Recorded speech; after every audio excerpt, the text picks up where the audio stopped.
കൊല്ലമാര്യങ്കാവിൽ തമിഴ്നാട്ടിൽ നിന്നുള്ള ശബരിമല തീർത്ഥാടകരുടെ വാഹനം അപകടത്തിൽപ്പെട്ട ഒരു മരണം. സേലം സ്വദേശി ധനപാലനാണ് മരിച്ചത്. ഗുരുതരമായി പരിക്കേറ്റ 4 പേരെ തിരുവനന്തപുരം മെഡിക്കൽ കോളേജിൽ പ്രവേശിപ്പിച്ചു. 18 പേർ പുനലൂർ താലൂക്ക് ആശുപത്രിയിലും ചികിത്സയിലുണ്ട്. இங்கே வரும்போது இன்னும் டாக்டர் வரணுன்னாங்க, வந்தால் தான் தெரியும். இப்போ ப்ராக்டிஸாக இருக்குது கால். லாரி ஓவர்ஃபுட் எல்லாம் தூங்கிட்டோம். பக்தர் நாங்கள் டிரைவரு மீதி ஒரு 5 சாமி தான் பார்த்தாங்க. ஜஸ்ட் ஒரு ½ அன் ஹவர் கண்ணு முன்னே அவ்வளோதான் வண்டி வந்து அடிச்சிருக்கு. எல்லாருமே ஒரு 5 சாமி முழிச்சிட்டு இருந்தோம். மீதி சாமியெல்லாம் நைட்டு எல்லோரும் மேலேருந்து வந்தனால உள்ள அழைப்பிலெல்லாம் படுத்துட்டாங்க. டிரைவரு அது இல்லாமல் இன்னும் ஒரு 5 சாமி முன்னாடி இருந்த சாமியெல்லாம் முழிச்சிட்டு இருந்தாங்க. நான் ஆக்சிடென்ட் ஆகிறதுக்கு முன்னாடி ஒரு 10 நிமிஷத்துக்கு முன்னாடி தான் வரைக்கும் முழிச்சிட்டு இருந்தேன். அப்போ தான் படுக்கிறேன் கீழே.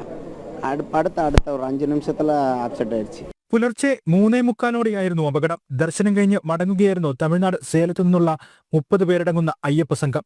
ആര്യങ്കാവ് പഴയ റെയിൽവേ സ്റ്റേഷന് സമീപത്ത് വെച്ച് തമിഴ്നാട്ടിൽ നിന്ന് സിമന്റുമായി വന്ന ലോറി തീർത്ഥാടക വാഹനവുമായി കൂട്ടിയിടിച്ചു. ഇടിയുടെ ആഘാതത്തിൽ തീർത്ഥാടകരുടെ ബസ് 30 അടി താഴ്ചയിലേക്ക് മറിഞ്ഞു. 3 വട്ടം കരണം മറിഞ്ഞാണ് ബസ് നിലം പതിച്ചത്. ചെക്ക് പോസ്റ്റിന് സമീപം ഡ്യൂട്ടിയിലുണ്ടായിരുന്ന പോലീസ് ഉദ്യോഗസ്ഥരും നാട്ടുകാരും ചേർന്ന് രക്ഷാപ്രവർത്തനം വേഗത്തിലാക്കി പരിക്കേറ്റവരെ പുനലൂർ താലൂക്ക് ആശുപത്രിയിലെത്തിച്ചു. ധനപാലൻ എന്നയാളുടെ മരണവും സ്ഥിരീകരിച്ചു. തലയ്ക്കുൾപ്പെടെ ഗുരുതര പരിക്കേറ്റ 4 പേരെ പുനലൂർ താലൂക്ക് ആശുപത്രിയിലെ പ്രാഥമിക ചികിത്സയ്ക്ക് ശേഷം തിരുവനന്തപുരം മെഡിക്കൽ കോളേജിലേക്ക് മാറ്റി. പുനലൂർ ആശുപത്രിയിൽ 4 കുട്ടികളും ചികിത്സയിലുണ്ട്.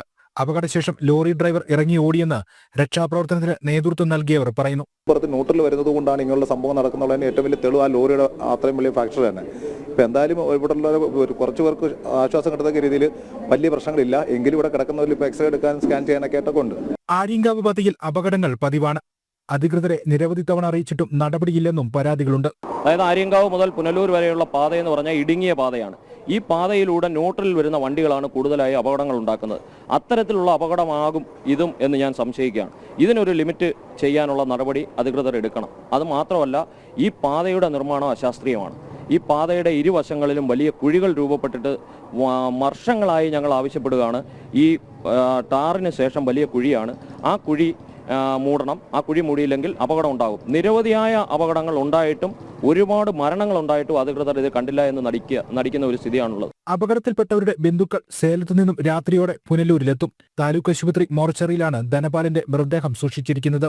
ജനം, കൊല്ലം.